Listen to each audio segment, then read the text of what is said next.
Hello, everyone. This is, I want to welcome you all. I know people are still joining, but I want to welcome everyone to this webinar. My name is Tammy Potasic. I'm with Stinson LLP. I'm based in Minneapolis, but we have offices around the country, 14 or so. This webinar is going to be about how the developers are building, financing, and sourcing tax equity in the current environment that with COVID-19 and the economic slowdown that has occurred. I see now, let's see, we have quite a few attendees, so I think we are ready to go ahead and get started. By way of introduction and housekeeping matters, I want to note that this is being recorded, so if anybody afterwards would like to have a link to the recording, that is something we will be able to send out if it would be helpful. I also want everyone to know that right now you are in, you're muted, so you can't speak. But if you have a question at some point during the presentation, you can raise your hand. There's a option for you to raise your hand, and we can see that you've done that. And then the organizer can unmute you, so you can actually verbally ask your question. Or if you'd prefer, there is in the control panel there the questions tab where you can just type in a question and we would be able to see that as well. So either of those ways, and we would like to certainly hear from you and answer questions, and we're going to try to make it an interactive panel. So that's the housekeeping. Well, I will go ahead with my introduction. I already did briefly, but Tammy Potasic with Stinson, and I am the co-lead of our renewable energy and energy transactions practice. So my work consists of financing, M&A, tax equity, project development in the renewable energy space. So that's my brief introduction.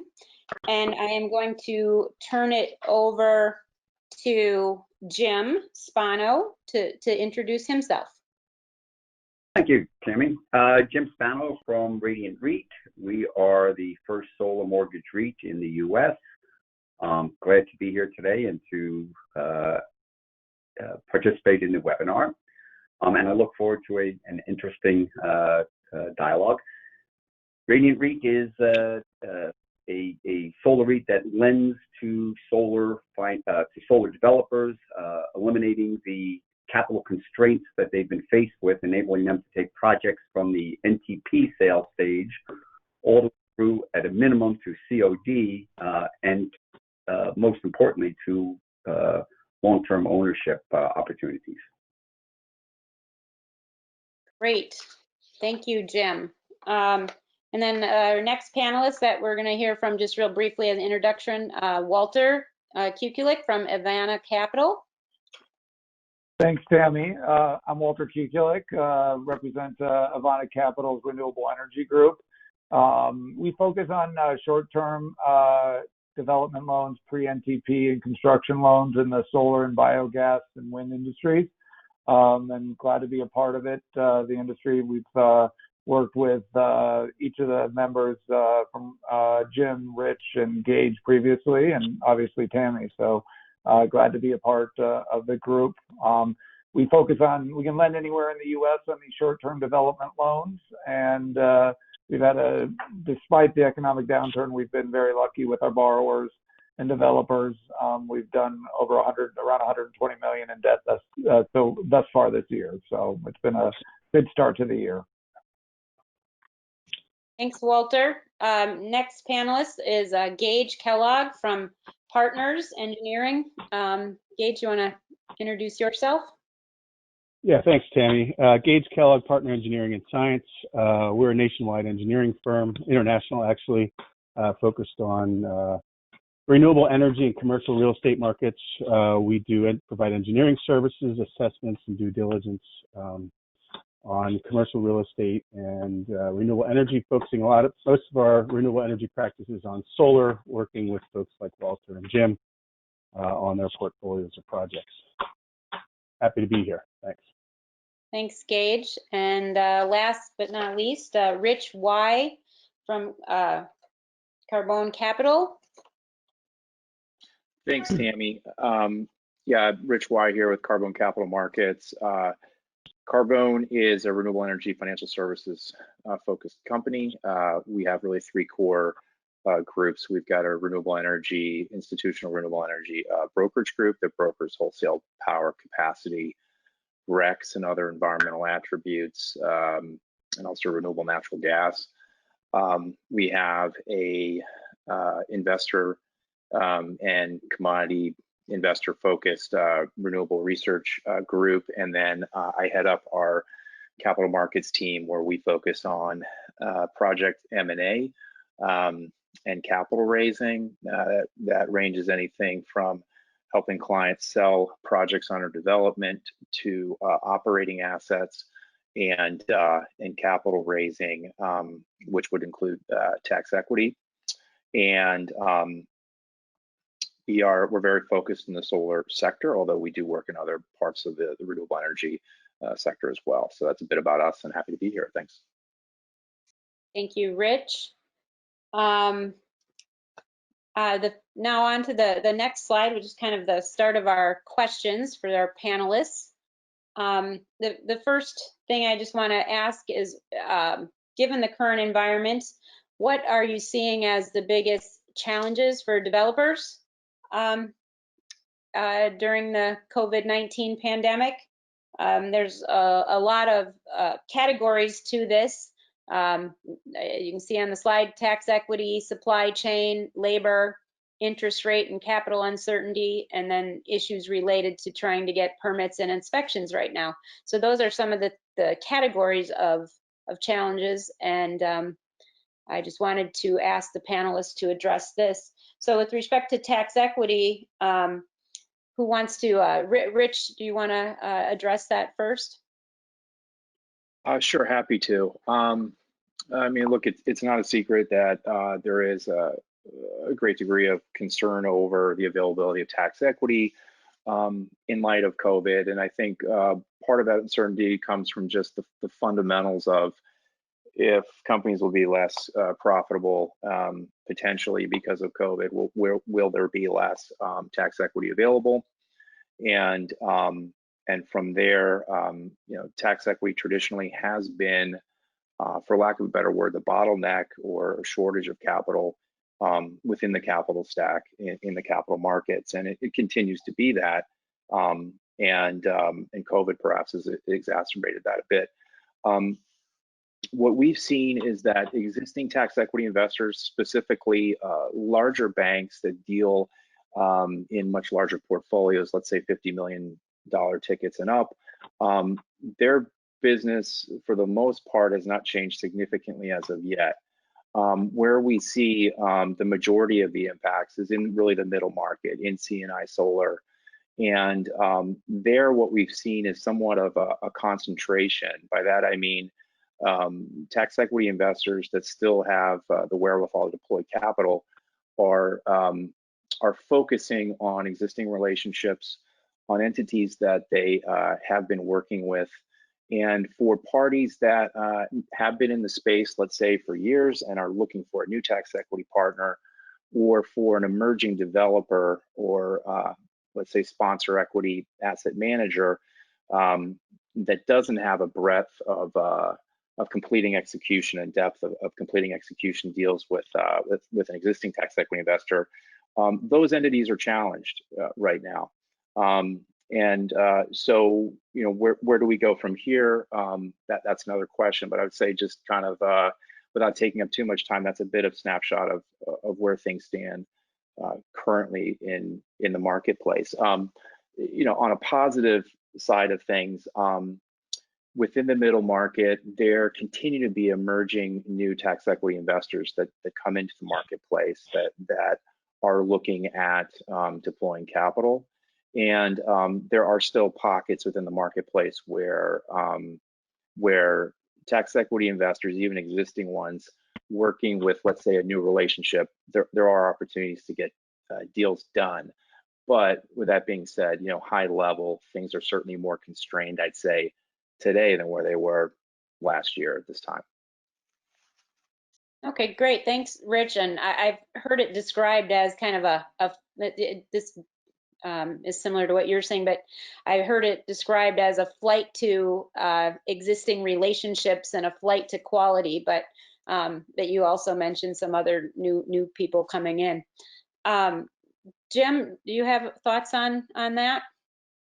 Yes, I do, actually. I think there's a unique opportunity that people aren't paying attention to in the tax equity markets.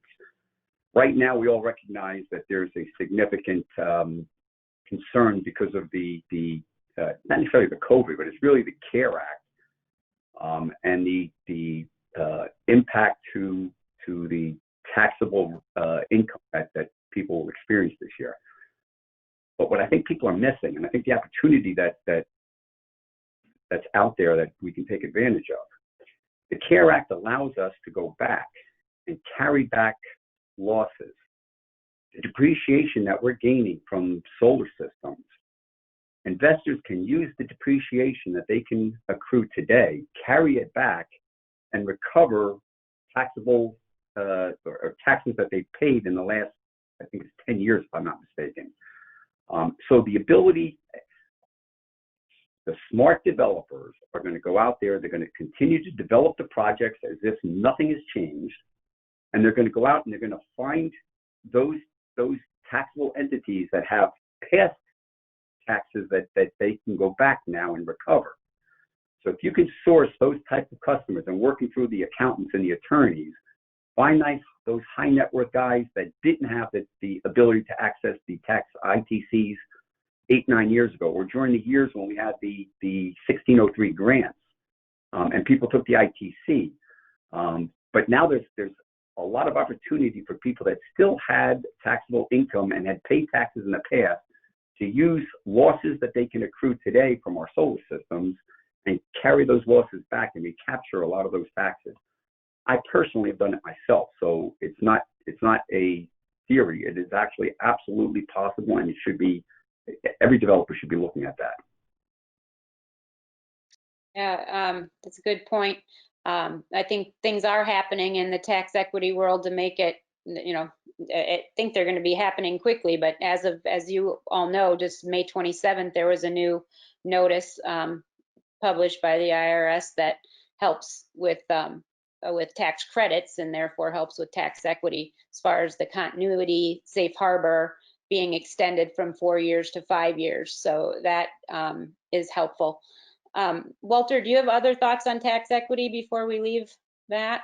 Yeah, the only thing I'll throw out there too that I think is good is, for those tax equity players that are out there, I'd recommend also continuing to look at new players in the market, right? Obviously, there's companies that are suffering during this downturn, but there's other ones that are increasing their revenues that might not have been historic tax players previously.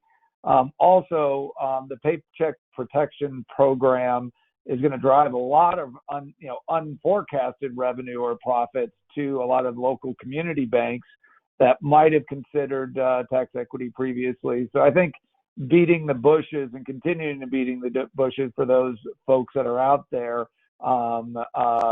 syndicating or bringing tax equity to the market, I think maybe continuing to look for new entrants will be critical as well.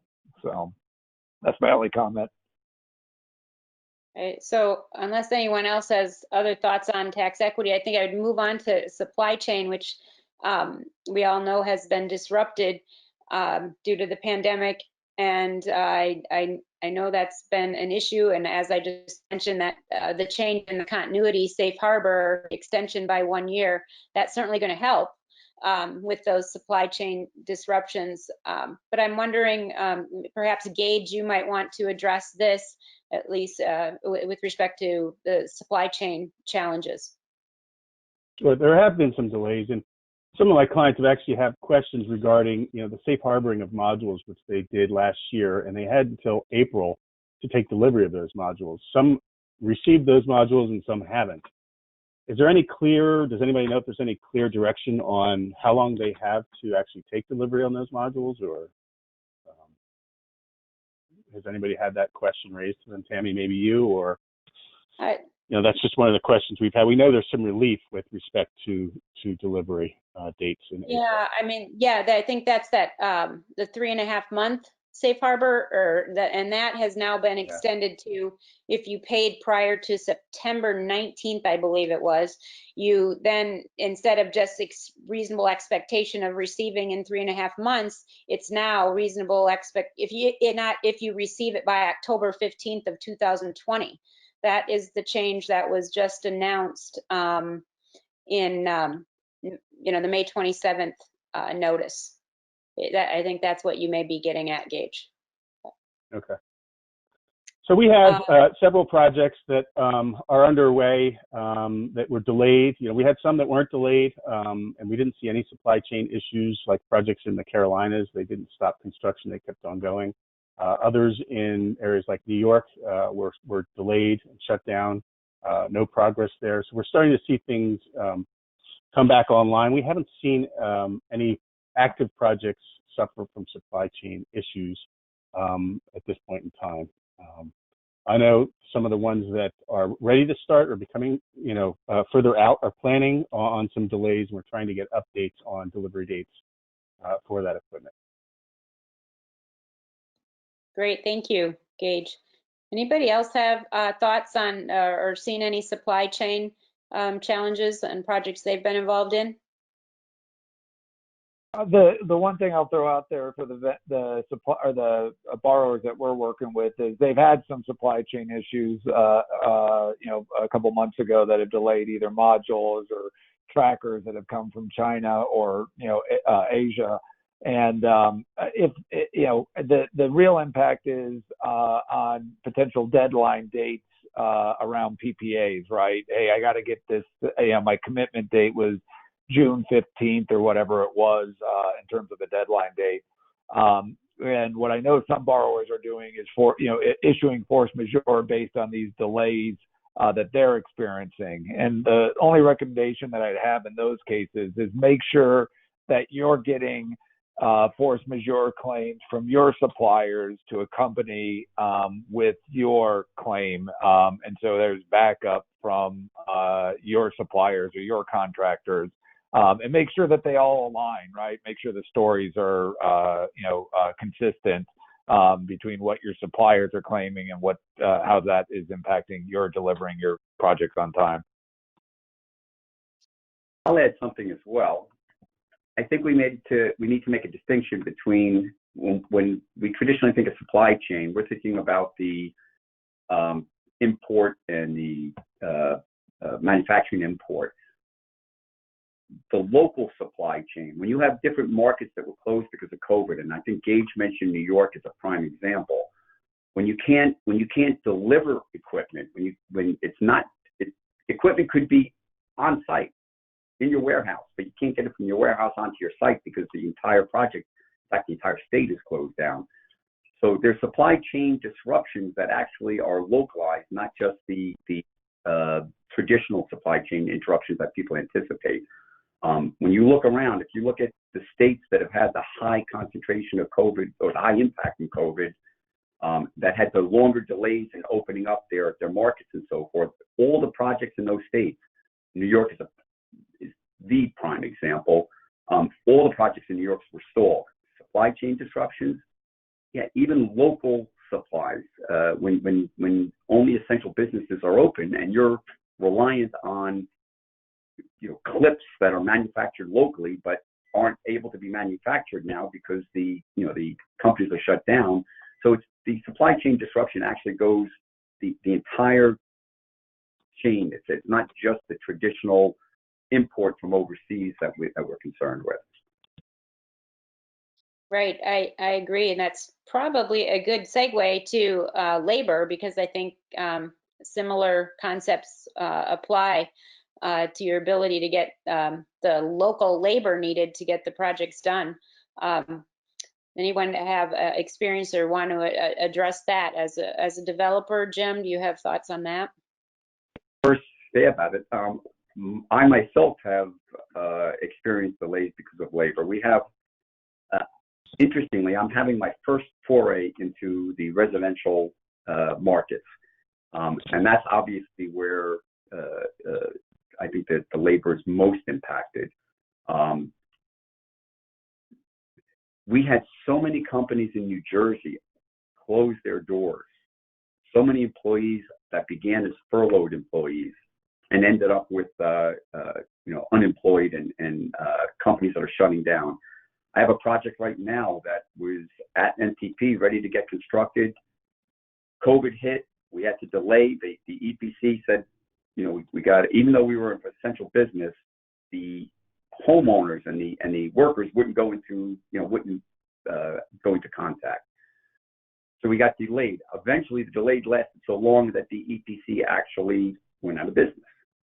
So you're going to start seeing situations where labor is not only impacting, there's a plus and a minus. There's a huge labor concern, but there's also a huge labor pool that's being released into the market from all of the industries that have been shut down and all the businesses that have closed. So we're in the process of hiring several people right now, and we're finding that the availability of labor and maybe I need to separate that type of labor.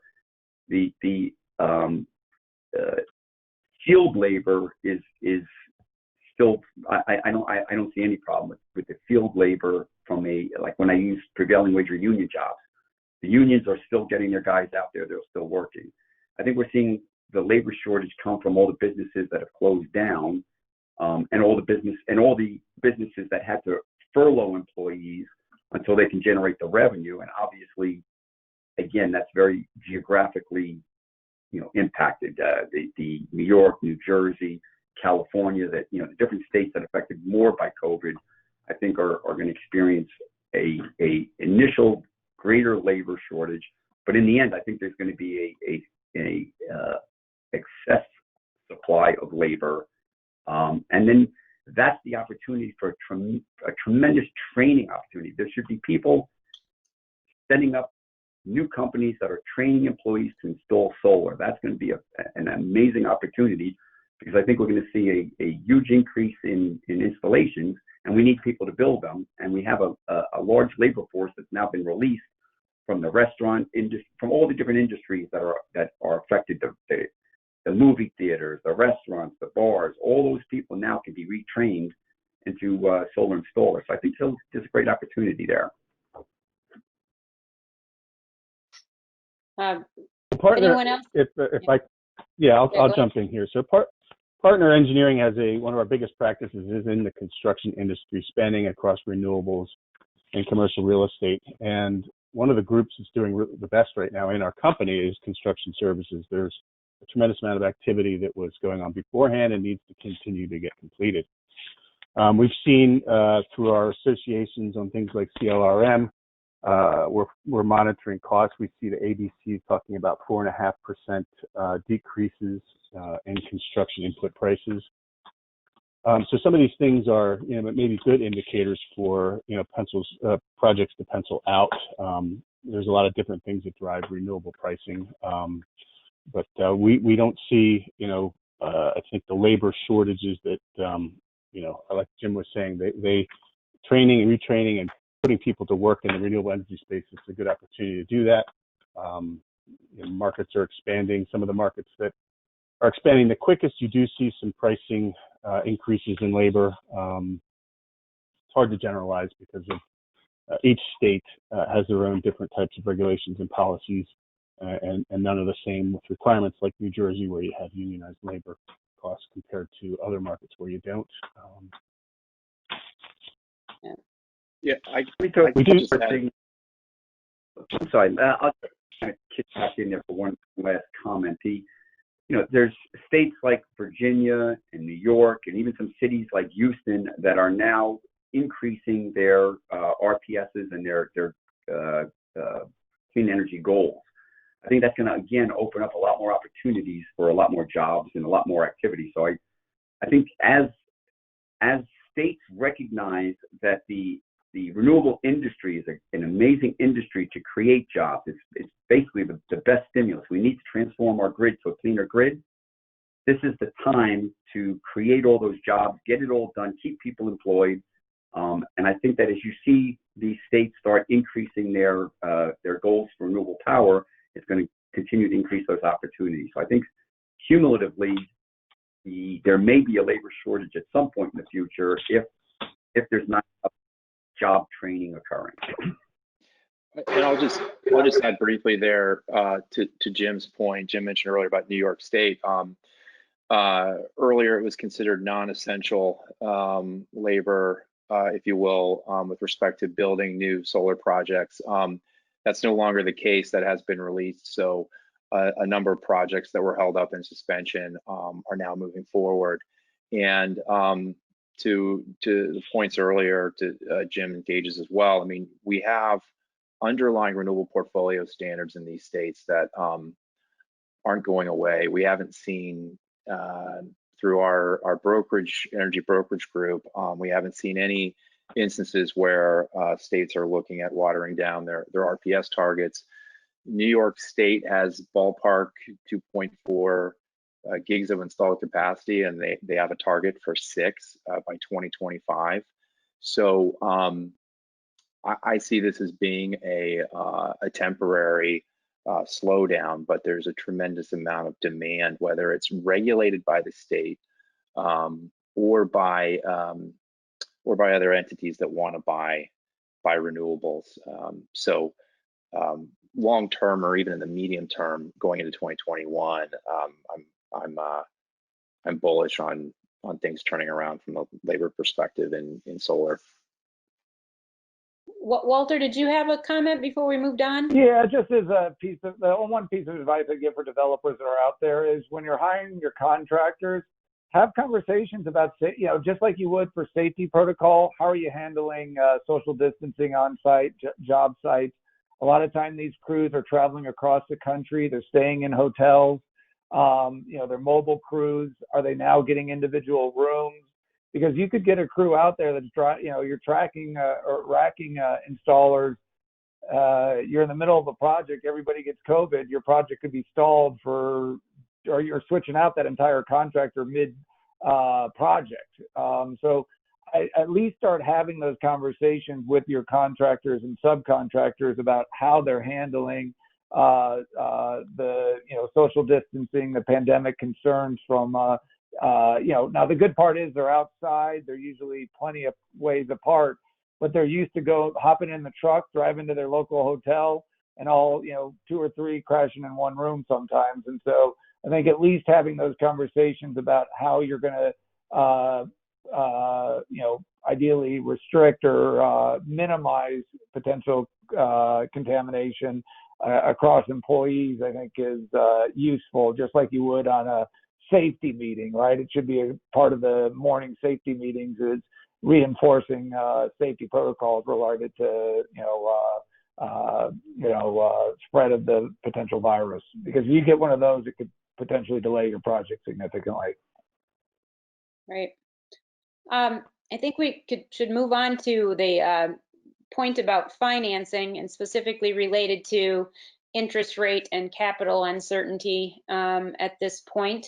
We know deals are still getting done. Obviously, a lot of them have maybe slowed down due to some of these other delays and challenges we've already talked about. But what are you seeing in the financing area? Walter, I'll allow you to go first, and obviously we can divide this out, construction versus term, but versus permanent financing. But what are you seeing, particularly in the construction financing space?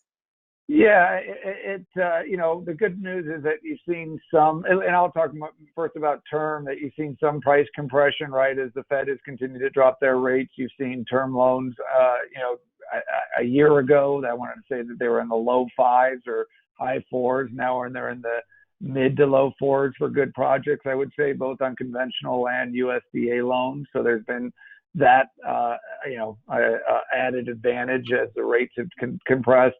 And then, I've seen some lenders who are more permanent lenders get a little bit more comfortable with construction because they feel, at least in the solar space, there is maybe less risk than maybe their SBA loans or whatever their other loans that they're doing as their portfolio.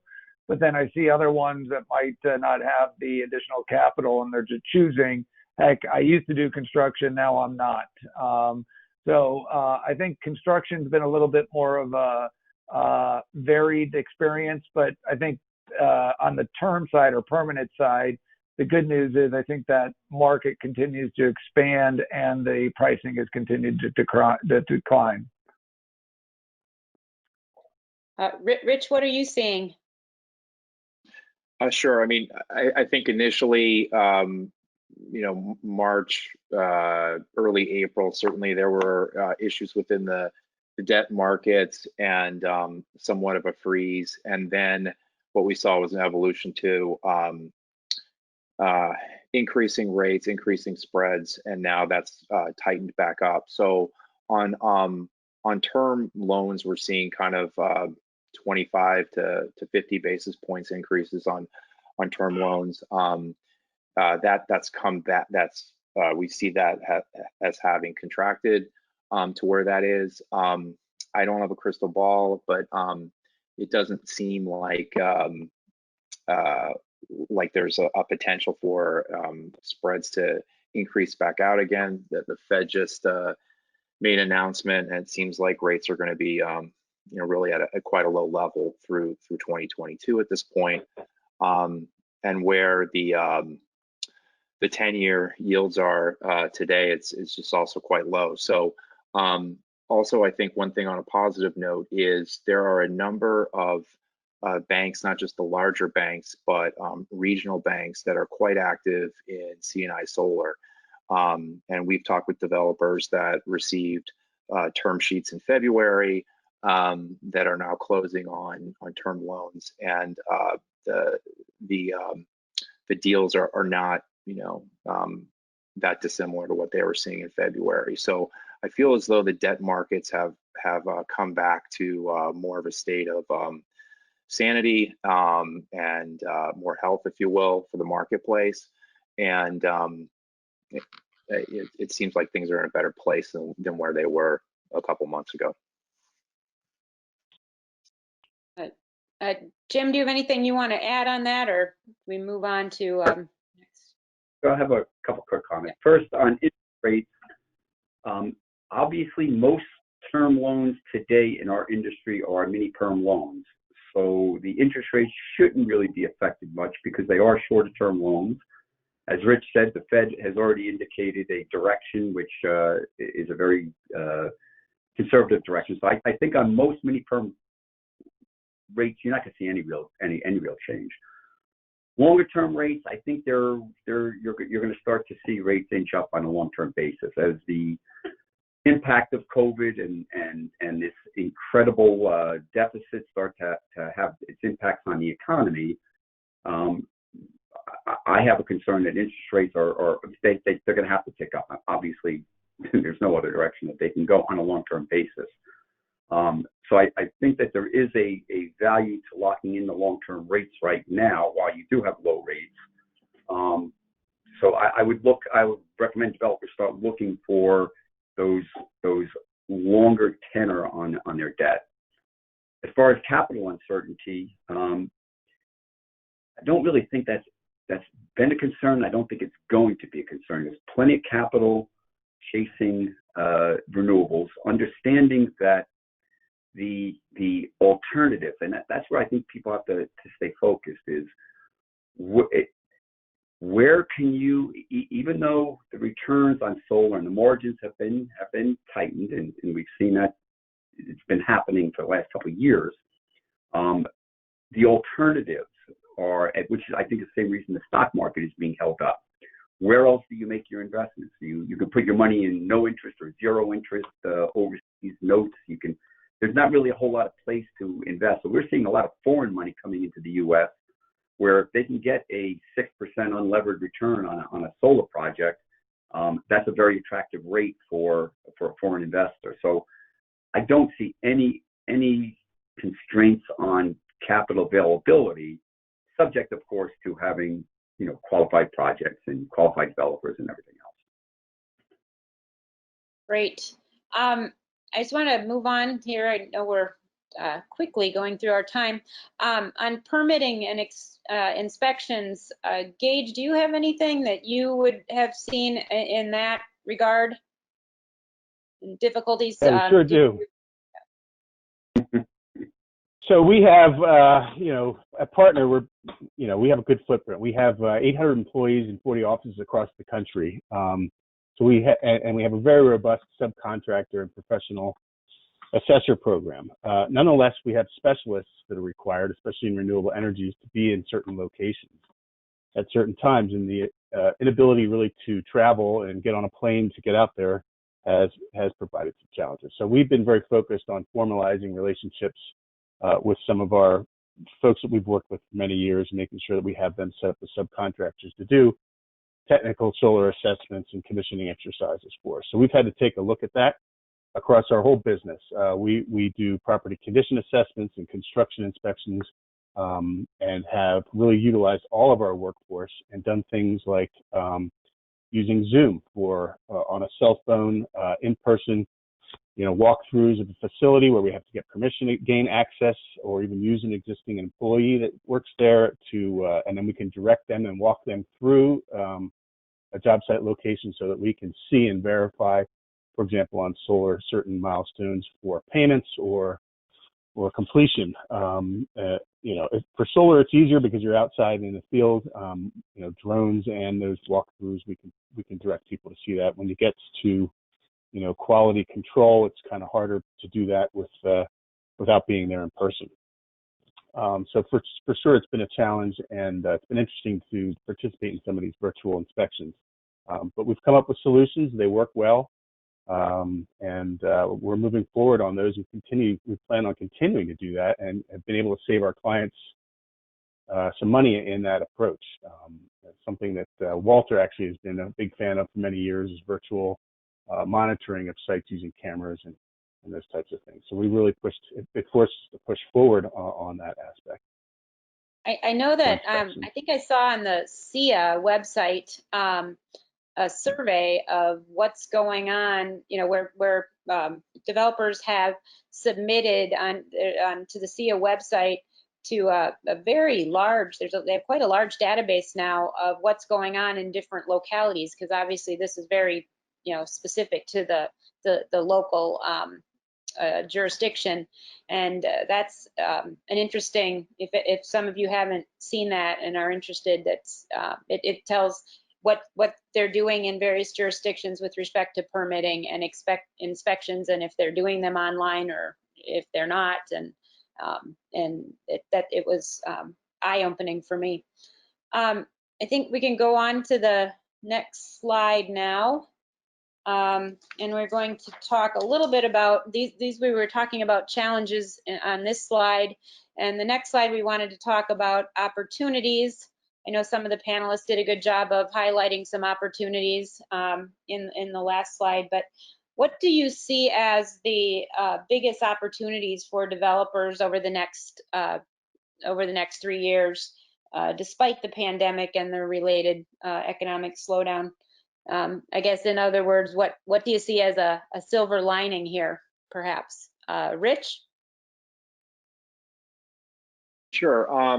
I would say, first off, we have a market that is fundamentally short projects, good projects, and there's a tremendous amount of projects being developed and a tremendous amount of good projects out there, but there's more capital in the marketplace, certainly in cash equity, out there that is chasing these projects. So there's a fundamental underlying demand, institutional investor underlying demand in renewable power projects, whether it's coming from ESG or some of the characteristics that Jim had mentioned, whether it's the coupon-like investment aspects to investing in renewables.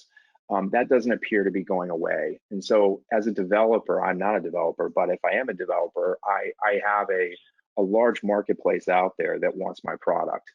And so you have that from the investor demand. And then outside of that, you've got two other variables. One is renewable mandates on a state-by-state basis that aren't going away. I mentioned New York recently, and there's a whole host of other states that have these mandates in place.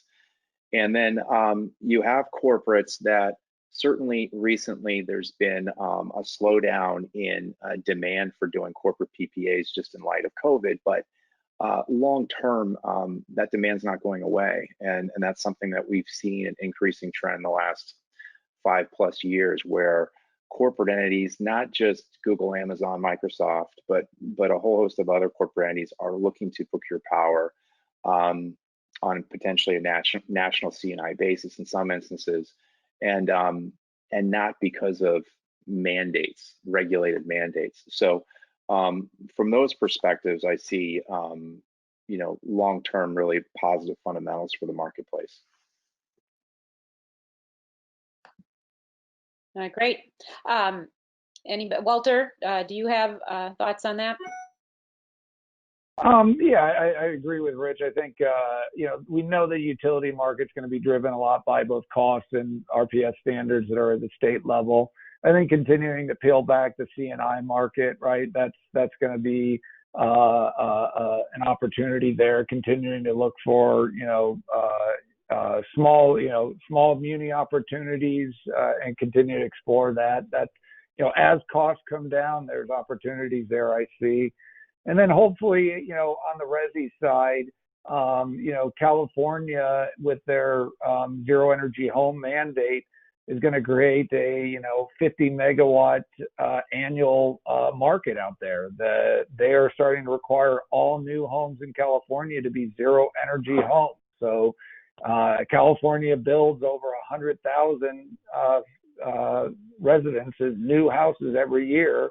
And if you assume an average size of 5 kilowatts per house, that's a lot of megawatts.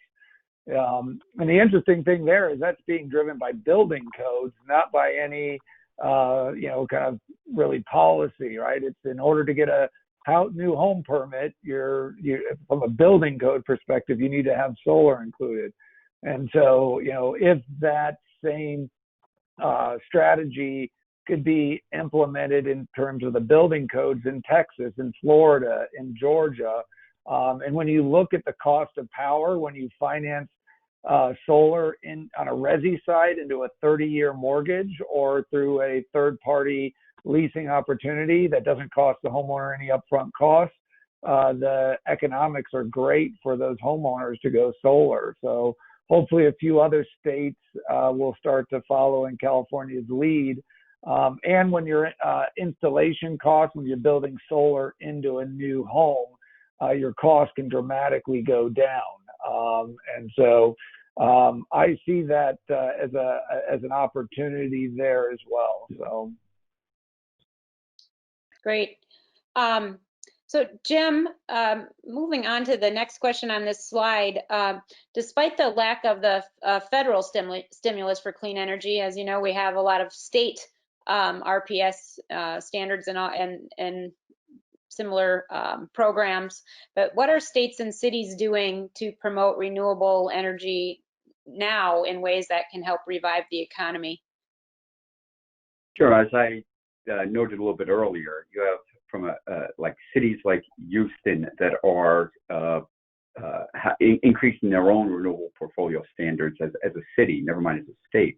And then, as I said, you have states, most recently, Virginia and New York just increased their RPSs. But go back to the last 12 months and you've seen state after state after state start to increase their RPSs. I think that the COVID crisis, and let me kind of take a step back.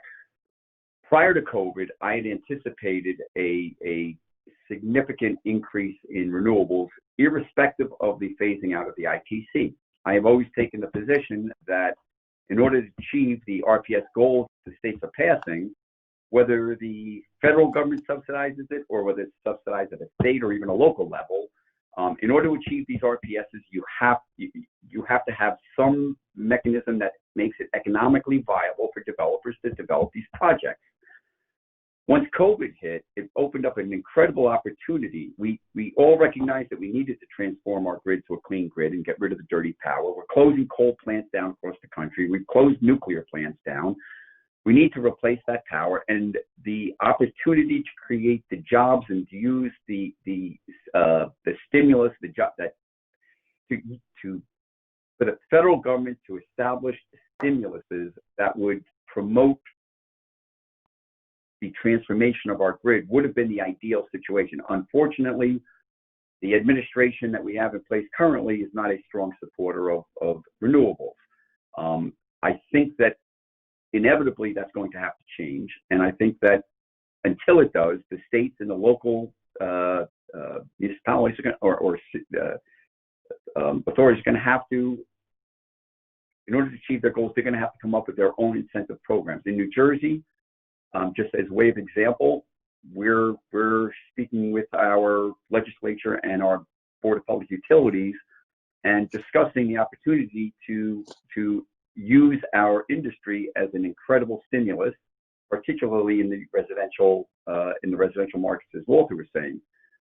There's a tremendous desire for social justice in the country today.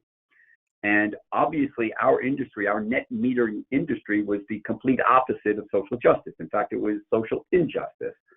People that were wealthy, that could afford solar, were able to avoid the transmission and distribution costs, and they were passed on to the people that couldn't afford solar, meaning that the low and middle income citizens are the ones who are actually picking up the costs that are being saved by the wealthy citizens. So I think with the social justice movement in the country today, with the need for job creation through stimulus, I think our industry is poised for tremendous growth, tremendous opportunity. And I think that,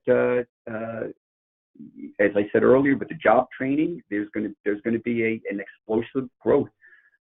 Even in my companies, we're vertically integrated. I think that the storage industry is an industry that is going to boom, and I think that in order for solar to continue, we need the storage industry in.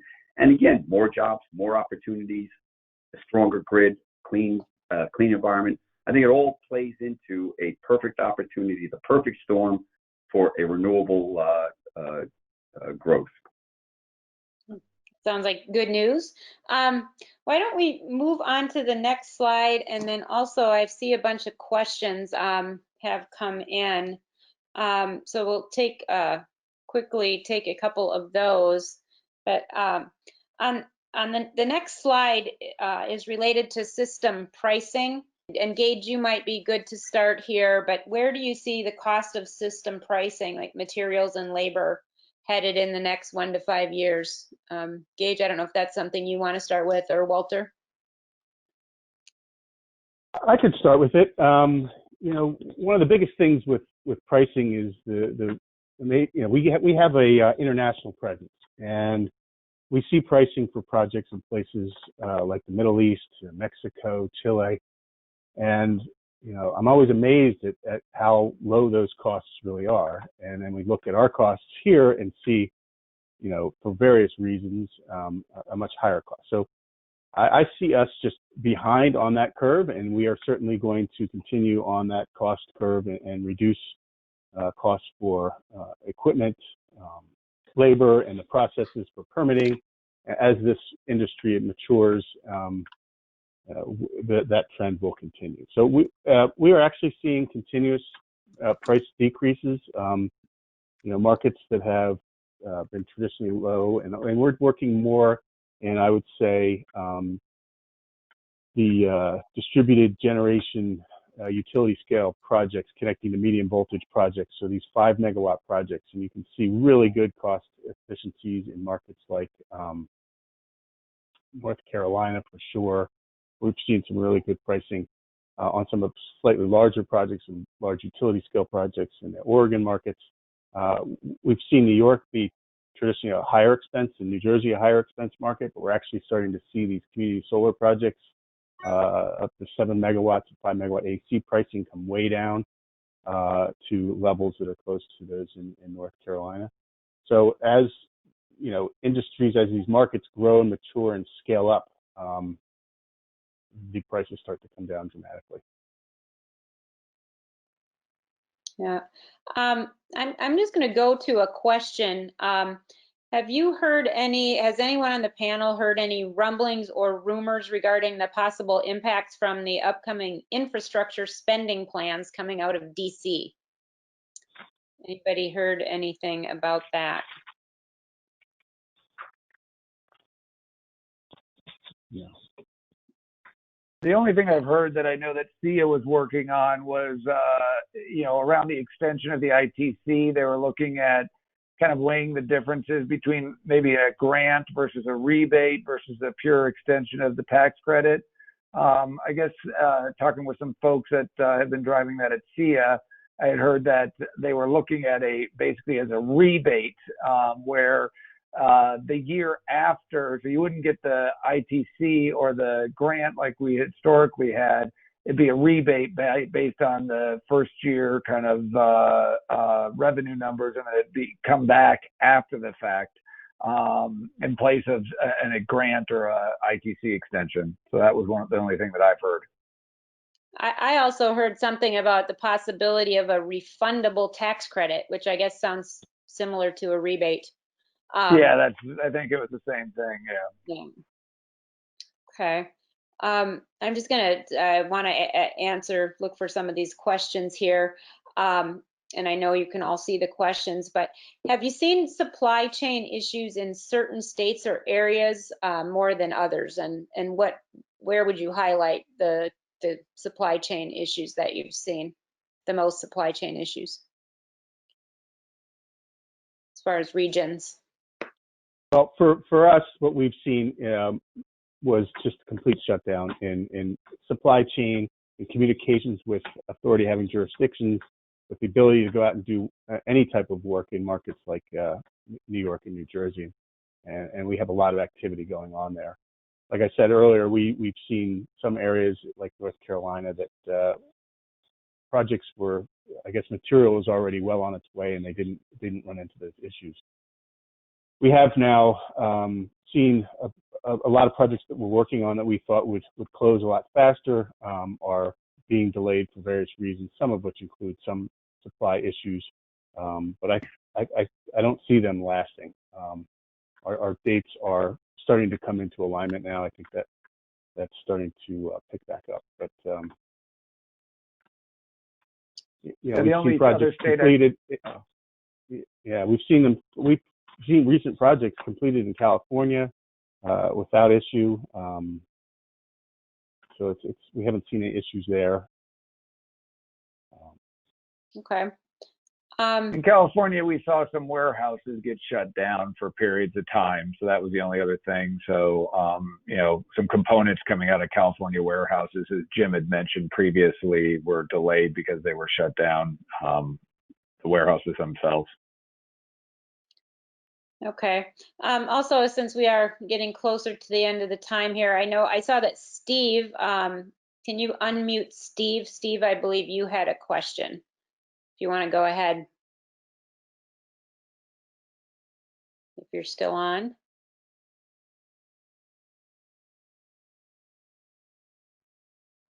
Okay. And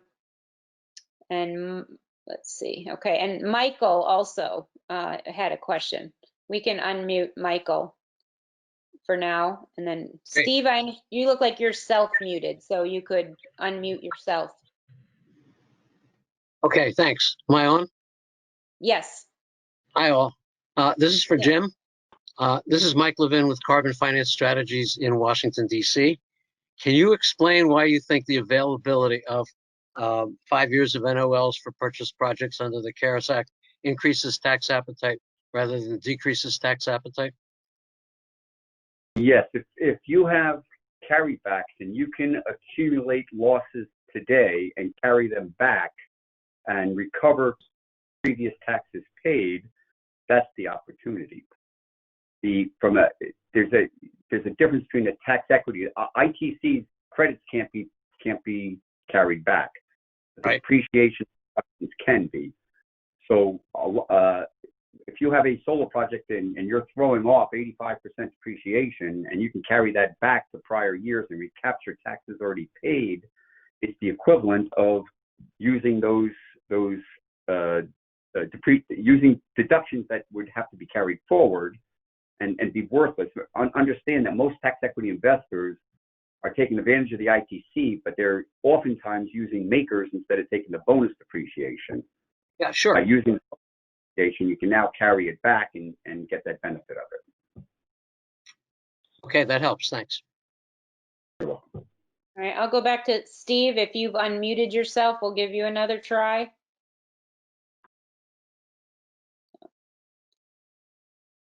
Okay. Let's move on to the PPA pricing. Where do you see PPA pricing headed over the next 1 to 5 years? Who wants to tackle that first? I can take a quick stab at that. And there's actually some difference in opinion there. In one respect, PPA pricing has been being pushed down. Electric rates were pushed down by gas, and PPAs have to compete with that depressed pricing. So we've been seeing PPA pricing come down and tenor of the PPAs being shortened. I think that going forward, pricing, understanding the impact to the economy from COVID and from the shutdown, I think there's going to be a lot of stress on the economy, and I think that there's going to be an effort to be far more efficient in our energy use. And I think that the companies are going to be looking a lot more carefully at their costs. So I think there's a lot more opportunity to develop solar, but I think that it's going to be developed and it's going to have to be far more efficient. In New Jersey, as an example, where now I'm going to talk about the opposite. The opposite in New Jersey, I just issued a contract at under 1 penny on the PPA rate. But that's because we have a strong incentive program that supported it in that instance. It's obviously that's a transition program that, quite frankly, I think was a little overpriced, and as a result, it's created depression in PPA prices. I think that that's a market imbalance that's created that. But in general, I think PPA pricing is not going to be. We're not going to see any significant increases in pricing. I don't think we're going to see any significant decreasing in pricing. So I'm anticipating a levelized, if slightly decreasing forward curve on PPA. Yeah, I would agree with Jim. I mean, right now we've got nat gas trading at 170 to 180 range going into summer months, which is extremely low. And so the power markets are, the pricing is really strongly tied and defined in nat gas. And so long as natural gas stays at those low levels, it's kind of a question of, it's like interest rates, how much lower can you go? And we're about as low as you can go on interest rates. I think on natural gas, producers really can't make money at these rates. So you kind of have to wonder how much lower can you go here as well. And so I think with that being said, from a PPA standpoint, you kind of have to wonder how much lower power can go with where gas is. And so I think I would tend to agree that perhaps there's still some slippage, but I can't see it declining significantly, just given how low we already are with nat gas. All right, I'm going to quickly jump to the next slide, and we're running out of time. And just so you know, we will stay on a few extra minutes to answer a couple of the questions that are coming in that we haven't gotten to yet. But I want to give Rich, I want to give you an opportunity to talk a little bit about community solar and how the current environment has impacted origination for offtake for those projects. Sure. I mean, there certainly was initially from starting in, let's say, March period, a deep freeze in origination potential. At least that's what I've heard from those that work in the origination area, or the arena of community solar, both from a corporate perspective, but also on the retail kind of resi, if you will, front side of the equation. And where are we today?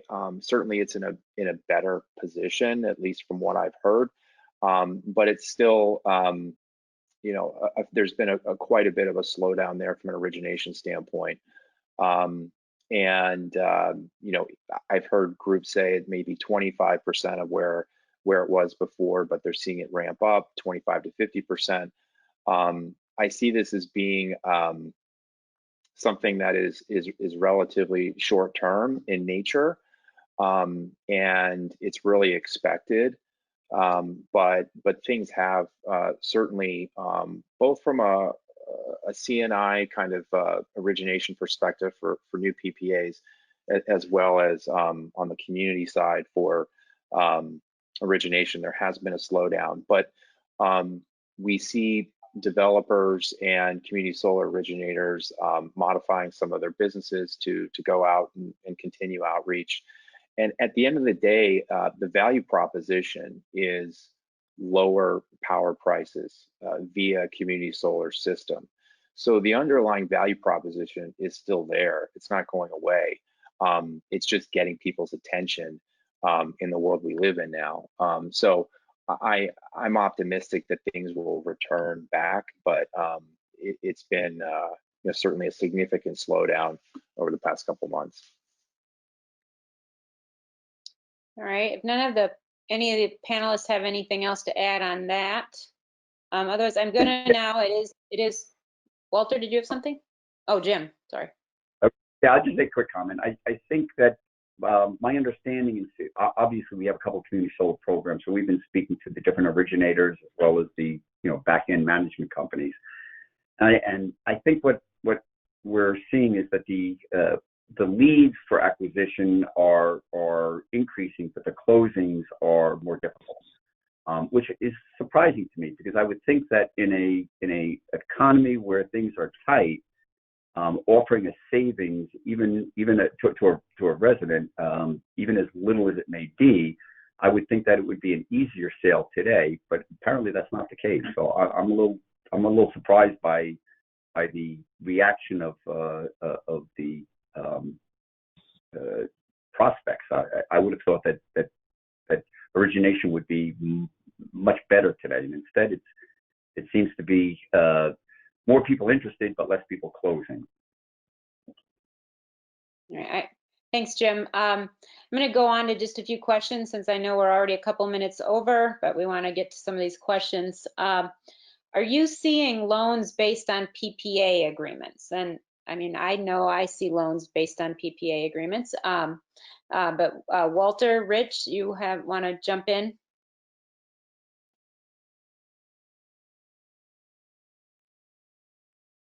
Yeah, I guess that's typically how we do the majority of our loans. It's that we do a value and a cost-based approach to the loan, make sure the borrower has some skin in the game. We're valuing that. The thing that I've seen too, that some lenders are starting to get comfortable, it's not a big part of the permanent debt side, is running their term loans beyond the PPA. So you might have a 10, 15-year loan with a investment grade off-taker, be it Duke, Portland General Electric, whoever. And then there's some lenders that are now playing the merchant tail, which I think is opening up, right? That's kind of how a lot of the utility industry has operated in natural gas and stuff like that. So I think it's a evolution of lenders continuing to get more and more comfortable with the technology and the understanding that there should be some value beyond the PPA on a utility scale project. And now we're getting lenders taking some of that risk as well on the permanent debt side. Actually, at Radiant REIT, we were actually factoring in a 3-year tail if we have site control for at least that 3-year period. So if you have site control beyond the PPA and there's some access to a merchant market, then you can develop a merchant tail and create a little extra value that I can actually loan against, which provides for a higher LTV. For partner, we do a lot of due diligence reports on financial closing that involves not just the technical aspects, but commercial aspects of projects and financial modeling. And, the biggest trend that we've seen is, the pure play, just solar project where we're underwriting based on weather information, equipment warranties, and those types of things has decreased in our percentage of work. And we're getting much more projects, especially obviously in California, with energy storage, microgrids, collecting revenues based on demand payments and peak periods. So we're now forced to look at how companies operate. Do they have national operations centers? How are they going to control these types of things? And how are all these systems going to work together? It's a much more complicated transaction that we're seeing today. And then that ties into some of the PPA pricing things that we're seeing, like maybe the standard solar PPA rates are coming down, but we're seeing markets like we expect the LADWP feed-in tariff to go down for, say, daytime use, but they're going to have adders and multipliers for the battery storage system, which will be much higher than the current rates to provide electricity from solar that's stored in those batteries in peak evening hours. So all those things coming together, and a lot of clients in California, they're trying to deal with these issues relating to power outages for short periods of time and for long periods of time for wind and fire damage. We've seen 3, 4, 5 different very interesting approaches to this market that we're helping clients work on. So some of those pricing mechanisms are very different from what we've been used to seeing over the last few years in straight up solar PPAs. All right, I guess one question I want to make sure I ask before we break up, has there been any renewed or enhanced focus on the creditworthiness of unrated C&I hosts? Walter, do you want to address that? There are some insurers out there now that are actually helping de-risk the non-investment grade. They're good borrowers. But there are some insurance products that are doing that. And then, I think this is where we also have to look at other types of loan products that are out there. These small businesses are oftentimes getting loans. One of the things that we've talked about internally at our company is we do SBA 504 loans for certain borrowers. That's a Small Business Administration 504. That can be done for equipment, real estate, those types of things.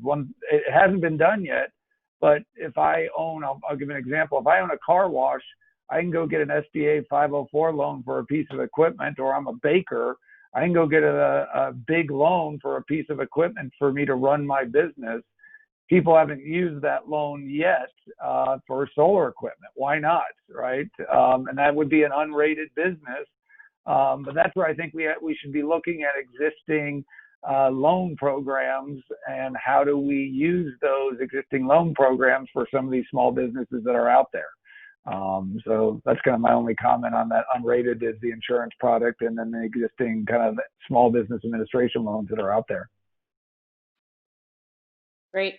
I don't know how long the panelists have. There are more questions, but panelists, do you want to stay on for a few more minutes, or do you want to ask if everyone would just want to contact us separately through our contact information? Any questions that people are still on the line and want to ask live? Why don't we let the live questions go through, and then we'll call it. Yeah, I know we had Michael who had his hand up and was unmuted on his end. So if he could unmute, could ask his question. Michael? I mean, he may have had to leave. Okay, then why don't we just... What about Nathan?